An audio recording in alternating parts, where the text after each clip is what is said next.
بسم اللہ الرحمن الرحیم۔ بسم اللہ الرحمن الرحیم۔ السلام علیکم عزیز طلبہ کرام، امید ہے آپ حضرات خیریت سے ہوں گے۔ آج ہمارا صحیح مسلم کا سبق نمبر 32 ہے، جس کا عنوان ہے باب السؤال عن ارکان الاسلام۔ آگے بڑھنے سے پہلے خلاصہ جات کے اوپر ایک نظر ڈالتے ہیں۔ گزشتہ سبق کا خلاصہ بھی آپ حضرات کے سامنے ہے۔ آج کے سبق کے اس عنوان کے تحت ہم ان مندرجہ ذیل نکات کے اوپر گفتگو کریں گے۔ تو چلتے ہیں سبق کی طرف۔ بسم اللہ الرحمن الرحیم۔ باب السؤال عن ارکان الاسلام۔ وبه قال حدثني عمرو بن محمد بن بكير الناقد قال حدثنا هاشم بن القاسم ابو النضر قال حدثنا سليمان بن المغيرة عن ثابت عن انس بن مالك رضي الله عنه قال نهينا ان نسأل رسول الله صلى الله عليه وسلم عن شيء فكان يعجبنا ان يجيء الرجل من اهل البادية العاقل فيسأله ونحن نسمع، فجاء رجل من أهل البادية فقال يا محمد أتانا رسولك فزعم لنا أنك تزعم أن الله أرسلك، قال صدق. قال فمن خلق السماء؟ قال الله. قال فمن خلق الأرض؟ قال الله. قال فمن نصب هذه الجبال وجعل فيها ما جعل؟ قال الله. قال فبالذي خلق السماء وخلق الأرض ونصب هذه الجبال الله أرسلك؟ قال نعم. قال وزعم رسولك أن علينا 5 صلوات في يومنا وليلتنا؟ قال صدق. قال فبالذي أرسلك الله أمرك بهذا؟ قال نعم. قال وزعم رسولك أن علينا زكاة في أموالنا؟ قال صدق. قال فبالذي أرسلك الله أمرك بهذا؟ قال نعم.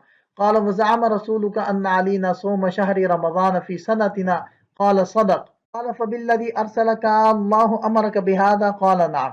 قال وزعم رسولك أن علينا حج البيت من استطاع إليه سبيلا؟ قال صدق. قال ثم ولى قال والذي بعثك بالحق لا أزيد عليهن ولا أنقص منهن، فقال النبي صلى الله عليه وسلم لئن صدق ليدخلن الجنة۔ حضرت انس بن مالک رضی اللہ عنہ ارشاد فرماتے ہیں کہ ہمیں رسول اللہ صلی اللہ علیہ وسلم سے سوال کرنے سے منع کر دیا گیا تھا، تو ہمیں یہ بات بہت اچھی لگتی تھی کہ گاؤں کے لوگوں میں سے کوئی عقل مند شخص آئے اور آپ صلی اللہ علیہ وسلم سے سوالات کرے اور ہم سنتے رہیں۔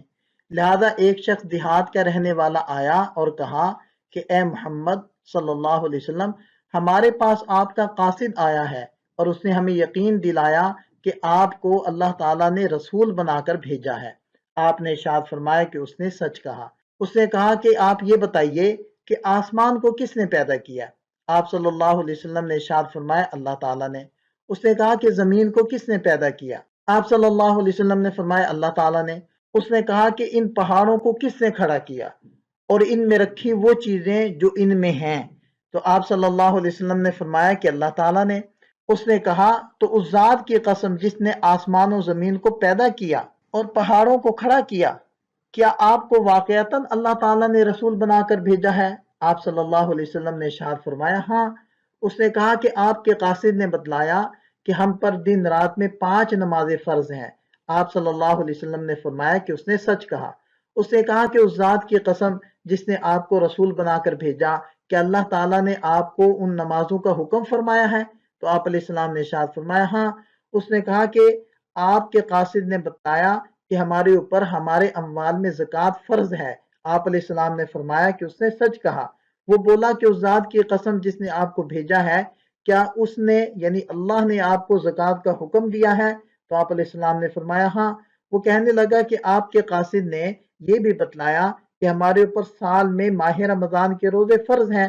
تو آپ علیہ السلام نے فرمایا کہ سچ کہا۔ وہ کہنے لگا کہ اس ذات کی قسم جس نے آپ کو بھیجا، کہ اللہ تعالیٰ نے آپ کو اس کا حکم فرمایا ہے؟ تو آپ علیہ السلام نے فرمایا ہاں۔ اس نے کہا کہ آپ کے قاصد نے ہمیں بتلایا کہ ہم پر زاد راہ کی استطاعت کی صورت میں بیت اللہ کا حج فرض ہے؟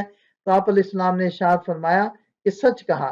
راوی فرماتے ہیں کہ پھر وہ پیٹھ موڑ کر جانے لگا اور کہا اس ذات کی قسم جس نے آپ کو حق کے ساتھ بھیجا ہے، میں نہ ان میں کوئی زیادہ کروں گا اور نہ ہی ان میں کوئی کمی کروں گا۔ نبی کریم صلی اللہ علیہ وسلم نے فرمایا اگر اس نے سچ کہا تو یہ ضرور بھی ضرور جنت میں داخل ہوگا۔ آگے بڑھنے سے پہلے اس حدیث پاک کی سند کے اوپر ہم غور کرتے ہیں تو دیکھیں کہ اس کی سند کے اندر 5 راوی ہیں۔ سب سے پہلے تو ہیں عمر بن محمد بن بکیر الناقد۔ دوسرے ہیں ہاشم بن القاسم ابو النضر، تیسرے ہیں سلیمان بن المغیرہ، اور چوتھے ہیں ثابت، اور پانچویں ہیں حضرت انس بن مالک رضی اللہ عنہ۔ تو دیکھیں رجال ھذا الاسناد خمسہ، اس سند کے رجال ہیں 5۔ پہلے ہیں عمر بن محمد بن بکیر الناقد، ان کی کنیت ہے ابو عثمان البغدادی، یہ بغداد کے رہنے والے تھے۔ ثقۃ حافظ، ٹھیک ہے جی، ثقہ بھی تھے اور حافظ الحدیث بھی تھے۔ اچھا، اس بات کو آپ حضرات نے نوٹ کرنا ہے کہ یہ پہلے راوی ہیں اور یہ بغدادی ہیں، کیونکہ اس کے اوپر ہم آگے جا کر بات کریں گے۔ یہ دوسرے راوی ہیں جی ابو النضر، اور یہ لیسی ہیں، یہ بھی بغدادی ہیں، یہ بھی آپ نوٹ کر لیں، یہ 2 بغدادی ہو گئے۔ تیسرے ہیں سلیمان بن المغیرہ، یہ بصری ہیں، اور چوتھے ہیں ثابت، یہ بھی بصری ہیں، اور پانچویں ہیں صحابی رسول حضرت انس بن مالک رضی اللہ عنہ، ان کی وفات بھی چونکہ بصرہ میں ہوئی ہے تو یہ بھی بصری ہیں۔ تو اس حدیث کی سند کے جو 5 رجال ہیں ان میں سے پہلے 2 بغدادی ہیں اور دوسرے 3 بصری ہیں۔ یہ حضرت انس رضی اللہ عنہ کا تعارف ہے، انس بن مالک بن نضر الانصاری الخزرجی رضی اللہ عنہ، یہ خادم رسول صلی اللہ علیہ وسلم ہے اور مشہور صحابی ہیں، اور یہ مکثرین میں سے ہیں جن سے 2286 احادیث مروی ہیں، اور انہوں نے 10 سال نبی پاک صلی اللہ علیہ وسلم کی خدمت کی ہے۔ بصرہ میں ان کی وفات ہوئی، اور یہ معمر صحابہ کرام میں سے ہیں، یعنی جنہوں نے لمبی عمر پائی، اور ان کی عمر 100 سال سے متجاوز ہوئی ہے۔ اس سلائیڈ کے اندر اس سند کی لطائف کو بیان کیا گیا ہے۔ پہلی عمدہ بات تو یہ ہے کہ یہ مصنف رحمۃ اللہ علیہ یعنی امام مسلم رحمۃ اللہ علیہ کی خماسیات میں سے ہے، کہ یعنی امام مسلم رحمۃ اللہ علیہ اور نبی پاک صلی اللہ علیہ وسلم کے درمیان صرف 5 واسطے ہیں۔ اور دوسری اس میں عمدہ چیز یہ ہے کہ اس حدیث کے جتنے بھی رجال ہیں یعنی کہ راوی ہیں، وہ سارے کے سارے صحاح ستہ کے روات میں سے ہیں۔ البتہ جو امام مسلم رحمۃ اللہ علیہ کے شیخ ہیں یعنی کہ پہلے راوی، ان سے امام ترمذی اور امام ابن ماجہ رحمہم اللہ نے کوئی روایت نہیں کی۔ اس کے علاوہ جو 4 اساتذہ کرام ہیں وہ سارے صحاح ستہ کے راویوں میں سے ہیں۔ تیسری چیز یہ ہے کہ اس سند کے اندر بصرہ کے ثقہ راویوں کا تسلسل ہے، سوائے امام مسلم رحمۃ اللہ علیہ کے جو استاد ہیں اور ان کے استاد، پہلے یعنی کہ جو 2 راوی ہیں وہ دونوں بغداد کے ہیں، جیسے ہم نے سند کے اوپر بات کرتے ہوئے وہاں اس چیز کو الگ سے بیان کیا تھا کہ آپ اس چیز کو نوٹ کریں کہ پہلے 2 راوی وہ بغدادی ہیں اور بعد والے جو 3 راوی ہیں وہ بصری ہیں۔ چوتھی عمدہ بات یہ ہے کہ اس سند کے اندر حضرت ثابت رحمت اللہ علیہ ہیں، یہ حضرت انس بن مالک رضی اللہ عنہ کے ثقہ ترین شاگرد ہیں، جنہوں نے 40 سال تک حضرت انس بن مالک رضی اللہ عنہ کے ساتھ رہ کر ان سے علم حدیث کو حاصل کیا۔ اور پانچویں چیز جس کے اوپر پہلے بھی گفتگو ہو چکی ہے، اس روایت میں حضرت انس بن مالک رضی اللہ عنہ ہیں جو مکثرین 7 میں سے ہیں۔ حدیث جبریل میں اسلامی ارکان کے سائل حضرت جبریل علیہ السلام تھے، اور حضرت صلی اللہ علیہ وسلم کے جواب کی تصدیق حضرت جبریل علیہ السلام نے کی، جبکہ یہ جو حدیث باب ہے جس میں آنے والے شخص حضرت زمام رضی اللہ عنہ تھے، تو ان کی حدیث میں ارکان اسلامی کو مبلغین کے حوالے سے حضرت زمام نے بیان فرمایا اور اس کی تصدیق نبی پاک صلی اللہ علیہ وسلم نے کی۔ حضرت زمام رضی اللہ عنہ کی حدیث پر امام بخاری رحمۃ اللہ علیہ نے القراء والعرض علی المحدث کا باب قائم کیا، اور یہ اصول بتایا کہ اس مسئلہ سے یہ ثابت ہوا کہ جس طرح سماع عن الشیخ قابل حجت ہے، اسی طرح قراءت علی الشیخ بھی حجت ہے۔ اب ہم حدیث پاک کی شرح کی طرف بڑھتے ہیں۔ یہ ساری سند ہم نے آپ حضرات کے سامنے بیان کر دی، یہاں تک سند بیان ہو چکی ہے۔ آگے راوی کہتے ہیں حضرت انس بن مالک رضی اللہ عنہ، نہینا ان نسأل رسول اللہ صلی اللہ علیہ وسلم عن شیء، کہ ہمیں قرآن کریم میں اس بات سے منع کیا گیا کہ ہم نبی پاک صلی اللہ علیہ وسلم سے اشیاء کے بارے میں سوالات کریں۔ نہینا بالبناء للمفعول مجہول پڑھنا ہے، اور نہینا فی القرآن یعنی ہمیں قرآن نے منع کیا تھا کہ لا تسألوا عن اشیاء، تم ہر چیز کے بارے میں مت پوچھا کرو۔ ہم ایسی چیزوں کے بارے میں پوچھتے تھے جن کی کوئی ضرورت نہیں یا جن کی طرف کوئی احتیاج نہیں، ہمیں اس چیز سے منع کیا گیا۔ البتہ جس چیز کی ضرورت ہو اس کے بارے میں قرآن میں الگ سے حکم موجود ہے، فَاسْأَلُوا أَهْلَ الذِّكْرِ إِن كُنتُمْ لَا تَعْلَمُونَ۔ تو راوی کہتے ہیں کہ فَكَانَ يُعْجِبُنَا، ہمیں یہ بات اچھی لگتی تھی کہ دیہاتی کوئی صاحب آئے، البتہ وہ صاحب عقل ہو۔ قرآن کریم نے منع کیوں کیا تھا سوالات پوچھنے سے، تو اس کا حوالہ بھی آپ حضرات کے سامنے ہے۔ اس کو آپ دیکھ لیں کہ ایک مرتبہ نبی پاک صلی اللہ علیہ وسلم نے لوگوں میں اعلان کروایا کہ اے لوگو تم پر حج فرض کیا گیا ہے۔ تو ایک صاحب نے کہہ دیا کہ اللہ کے رسول افی کل عام، کیا ہر سال حج فرض ہے؟ تو اس پر آپ علیہ السلام ناراض ہوئے اور ارشاد فرمائے اس ذات کی قسم جس کے قبضے میں میری جان ہے، اگر میں نام کہہ دیتا تو ہر سال تم پر حج کرنا فرض ہو جاتا اور تم پھر اس کو پورا کرنے کی طاقت نہ رکھتے۔ جو میں نے چھوڑا، یعنی کہ جس چیز کے بارے میں نے وضاحت نہیں کی، تو تم بھی اس کو چھوڑ دو، اور جب تمہیں کسی چیز کا حکم دیا جائے تو اس کو بجا لاؤ۔ تو یہ وجہ تھی کہ اللہ تعالیٰ نے ارشاد فرمایا کہ لا تسألوا عن اشیاء ان تبد لکم تسؤکم، ہر بات کے بارے میں مت پوچھا کرو کہ اگر اس کو ظاہر کر دیا جائے تو تمہیں اچھی نہ لگے۔ تو راوی کہتے ہیں کہ ہمیں یہ بات اچھی لگتی تھی کہ کوئی دیہاتی صحابی آ جائے اور ہو بھی سلیقے والا، عقل مند، کیونکہ عقل والے کی قید اس لیے لگائی کہ وہ سلیقے سے سوال کرے گا اور آپ علیہ السلام جواب دیں گے، اس سے ہمیں فائدہ ہوگا۔ اور دیہاتی کی قید اس لیے لگائی کہ دیہاتی سوال کرنے میں جری ہوتے تھے اور آپ علیہ السلام ان کی بات سے ناراض بھی نہیں ہوتے تھے، اور ان کو سوال کرنے کی ممانعت کا علم بھی نہیں ہوتا تھا۔ اس وجہ سے فرمایا کہ ہمیں یہ بات پسند تھی کہ کوئی دیہاتی آ جائے اور سوالات کرے۔ تو فرماتے ہیں کہ فجاء رجل من اہل البادیہ، دیہات میں سے ایک صاحب آئے۔ اب یہ صاحب کون ہے اس کی وضاحت پہلے بھی ہو چکی ہے کہ یہ حضرت زمام بن ثعلبہ رضی اللہ عنہ تھے۔ جیسے کہ اس حوالے میں اس چیز کی وضاحت موجود ہے کہ یہ آنے والے صحابی حضرت زمام بن ثعلبہ رضی اللہ عنہ تھے، اور یہ 9 ہجری کے اندر تشریف لائے تھے۔ اور بخاری شریف کی وہ روایت جس کے اندر ان کا نام موجود ہے اور انہوں نے خود اپنا نام بتایا ہے، تو سابقہ سبق کے اندر ہم اس کو ذکر کر چکے ہیں اور ان کا نام بھی اس روایت کے اندر موجود تھا، وہ بھی آپ حضرات دیکھ چکے ہیں۔ اور یہی حضرت زمام بن ثعلبہ رضی اللہ عنہ جب واپس تشریف لے گئے تو ان کے ارد گرد ان کی قوم جمع ہو گئی اور انہوں نے سب سے پہلے دعوت دی اور فرمایا کہ یہ لات اور عزیٰ بہت ہی برے ہیں۔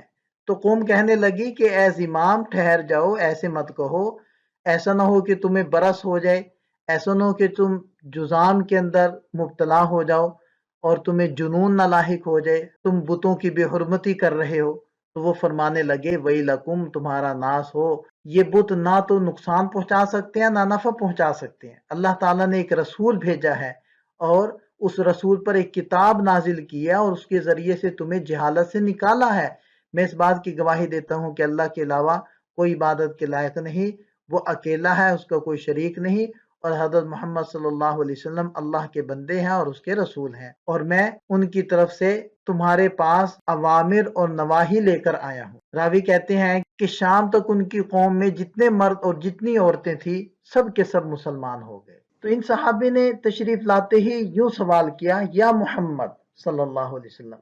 تو یہاں سوال پیدا ہوتا ہے کہ اس طرح آپ علیہ السلام کو خطاب کرنا لا تجعلوا دعاء الرسول بینکم کا دعاء بعضکم بعضا کے خلاف ہے، یہ تو بے ادبی ہے۔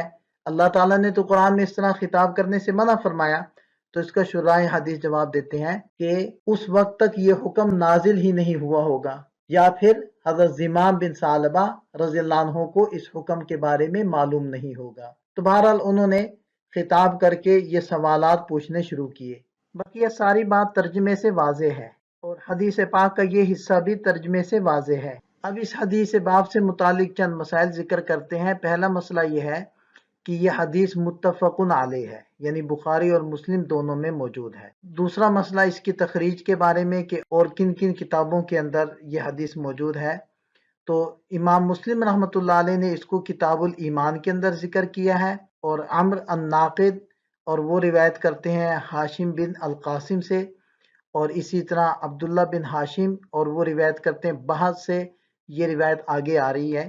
اور یہ دونوں حضرات یعنی ہاشم اور بحث، یہ دونوں سلیمان بن المغیرہ سے اور وہ حضرت ثابت سے اور وہ حضرت انس بن مالک رضی اللہ عنہ سے روایت کرتے ہیں۔ امام بخاری رحمۃ اللہ علیہ نے بھی اس کی تخریج کی ہے، انہوں نے بھی اس حدیث پاک کو ذکر کیا ہے۔ ان کی یہ راوی ہیں حضرت عبداللہ بن یوسف، اور وہ شریک بن عبداللہ بن ابی نمر سے، اور وہ حضرت انس بن مالک رضی اللہ عنہ سے۔ اسی طرح امام ابو داود، ابن ماجہ اور نسائی یہ حضرات بھی اس روایت کو نقل کرتے ہیں، اور یہ سب حضرات عیسیٰ ابن حماد المصری سے، اور وہ لیث بن سعد سے، اور وہ سعد بن ابی سعید سے، اور وہ شریک سے، اور وہ حضرت انس بن مالک رضی اللہ عنہ سے۔ اسی طرح امام ترمذی رحمہ اللہ بھی اس حدیث کو روایت کرتے ہیں، اور اس کی یہ سند آپ حضرات کے سامنے ہے۔ ایسے امام نسائی رحمۃ اللہ علیہ نے بھی اس حدیث کو نقل کیا ہے، اور اس کی روایت بھی آپ حضرات کے سامنے ہے۔ امام احمد رحمہ اللہ نے اپنی مسند میں اس حدیث کو بیان کیا ہے، اور وہ اس روایت سے ذکر کرتے ہیں ہاشم بن القاسم، اور وہ حضرت انس بن مالک رضی اللہ عنہ سے۔ اسی طرح اس روایت کو امام دارمی رحمۃ اللہ علیہ اور ابو نعیم، ابو عوانہ، ابن خزیمہ، یہ تمام حضرات اپنی اپنی مسندات کے اندر یا مستخرجات کے اندر اس حدیث کو نقل کرتے ہیں۔ بقیہ یہ بات کہ حضرت زمام رضی اللہ عنہ جب تشریف لائے تھے، کیا وہ مسلمان ہو چکے تھے یا بعد میں مسلمان ہوئے ہیں؟ تو قاضی عیاض رحمۃ اللہ علیہ نے ارشاد فرمایا ہے کہ ظاہر یہی ہے کہ وہ اسلام لانے کے بعد تشریف لائے تھے، اور اسی کی طرح امام بخاری رحمۃ اللہ علیہ بھی مائل ہیں۔ وبه قال حدثني عبد الله بن هاشم العبدي قال حدثنا بهز قال حدثنا سليمان بن المغيرة عن ثابت قال قال انس رضی اللہ عنہ كنا نهينا في القرآن ان نسأل رسول اللہ صلی اللہ علیہ وسلم عن شيء وساق الحدیث بمثله۔ اس سند کے اندر بھی 5 راوی ہیں، پہلے 2 راوی مختلف ہیں، دوسرے جو 3 راوی ہیں وہ سابقہ سند والے ہیں۔ تو اس میں پہلے راوی یعنی امام مسلم رحمۃ اللہ علیہ کے استاد حضرت عبداللہ بن ہاشم العبدی رحمۃ اللہ علیہ ہیں، جن کا یہ تعارف موجود ہے۔ اسی طرح دوسرے یعنی دادا استاد اور دوسرے راوی حضرت بہز بن اسد العمی رحمۃ اللہ علیہ۔ یہاں ہمارا سبق مکمل ہوتا ہے، خلاصے کو ایک نظر پھر سے دیکھ لیں۔ سبق سے متعلق چند سوالات ہیں، ان کو بھی حل کریں۔ ملتے ہیں نئے سبق کے ساتھ۔ اللہ تعالی ہم سب کا حامی و ناصر ہو۔ دعا میں یاد رکھیے گا۔ السلام علیکم۔